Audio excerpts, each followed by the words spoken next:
வேல் வகுப்பும் வேல்மாறலும் படிக்கிறதுக்கு முன்னாடி நமக்கு முருகன் அப்படிங்கிற தத்துவம் என்ன, மயில்னா என்ன, சேவல்னா என்ன அப்படிங்கிறதுக்கெல்லாம் அர்த்தம் தெரியணும். தெரிஞ்சால் தான் நீங்கள் வேல்மாறல் நீங்கள் படிக்கும்போதும் வேல் வகுப்பு படிக்கும்போதும் எதனால் படிக்கிறோங்கிறது நல்ல மனசில் பதியும். வேலனே வேல்.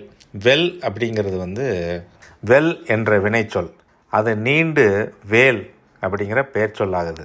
அப்போ வேல் என்றாலே வெற்றி. வேலை கையில் ஏந்தி இருக்கிறதுனால முருகனுடைய பேர் வேலன்.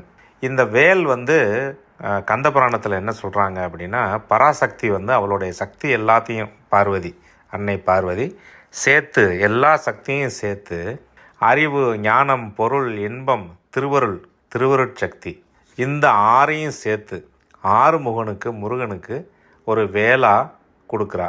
அந்த பார்வதி கொடுக்குற அந்த வேலுக்கு பேர் ஞானவேல். இந்த ஞானவேல் முருகன்கிட்ட இருக்குது. வெல்லும் தன்மையுடையது வேல்.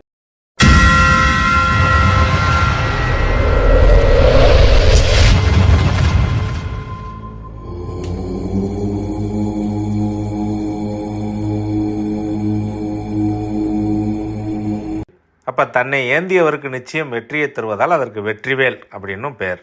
கிருபானந்த வாரியார் அழகாக சொல்லுவார், வேல் என்றால் ஞானம், ஞானமே வேல், வேலே ஞானம், அறிவே உருவானது கந்தன் திருவடி.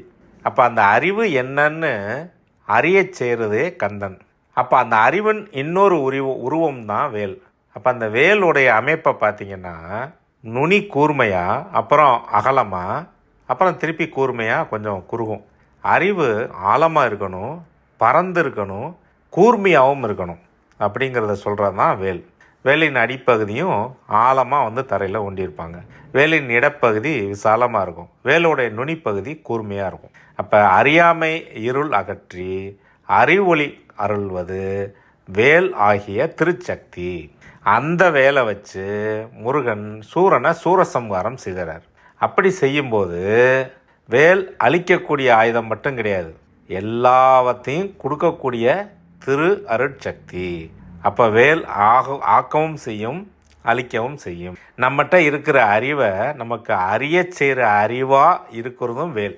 அதோடைய திருவருளின் உருவம்தான் பராசக்தி. அப்போ பராசக்தியே, அன்னை பார்வதியே வேல் வடிவமாக குமரனோட சேர்ந்துருக்கிறதுனால, அதுவும் 6 விதமான சக்திகள் அடைஞ்சிருக்கிறதுனால வேல்தான் குமரன், குமரன் தான் வேல்.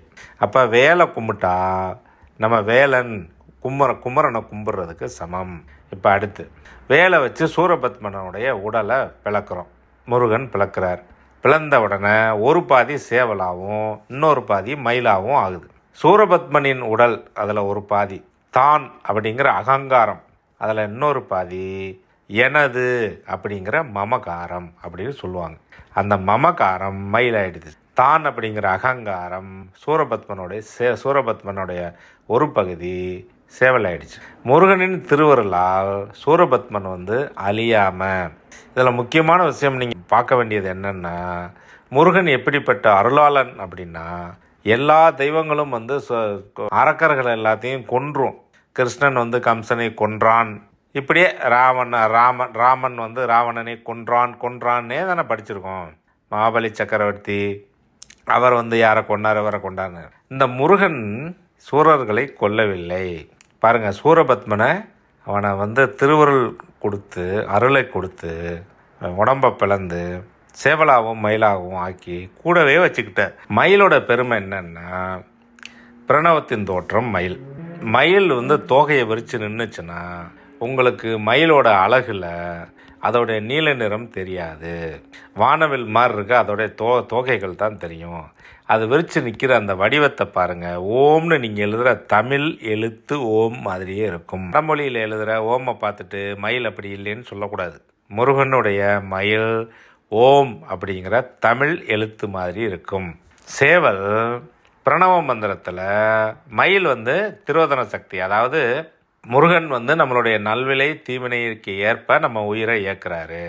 இந்த நம்ம இயக்கும் போது இந்த உயிருக்கு, ஆன்மாக்கு நம்ம யாருங்கிறதே தெரியல, மறைந்திருக்கு. இப்போ முருகனை கும்பிட இந்த மறைந்திருக்கிற சக்தி, அந்த திரோதன சக்தி நம்ம மனசு பக்குவம் அடைஞ்ச உடனே அது ஒரு திரை விலகிற மாதிரி விலகும். அப்போ உள்ளே இருக்கிற திருவருட்சக்தி நமக்கு தெரியும். அதனால் அதான் இந்த தத்துவத்தை சொல்கிறதுக்கு தான் நம்ம கோயில்களில் சாமி கும்பிடும்போது கடவுளை மூடி வச்சுவிட்டு திரைய வளர்க்குறாங்க. அப்போ அந்த திரோதன சக்தியை நீங்கள் பார்க்கணுன்னா ஆணவம், அகங்காரம், மமகாரம், இந்த எல்லா திரைகளும், மும்மலங்கள், இந்த மாதிரி உங்களை மறைச்சிருக்கிற எல்லா திரைகளையும் விளக்குனாதான் நீங்கள் சாமியை பார்க்க முடியும். உங்களுக்கு பயனுள்ள வகையில் இந்த மாதிரி நிறைய பதிவுகள் போடுறதுக்கு எனக்கு கொஞ்சம் ஆதரவு கொடுங்க. இந்த பெல் ஐக்கானை கொஞ்சம் கிளிக் பண்ணுங்கள். இந்த சேனலுக்கு சப்ஸ்கிரைப் பண்ணுங்கள். நீங்கள் என்ன நினைக்கிறீங்கன்னு கொஞ்சம் தயவு செஞ்சு கீழே வந்து கமெண்ட்ஸில் போடுங்க.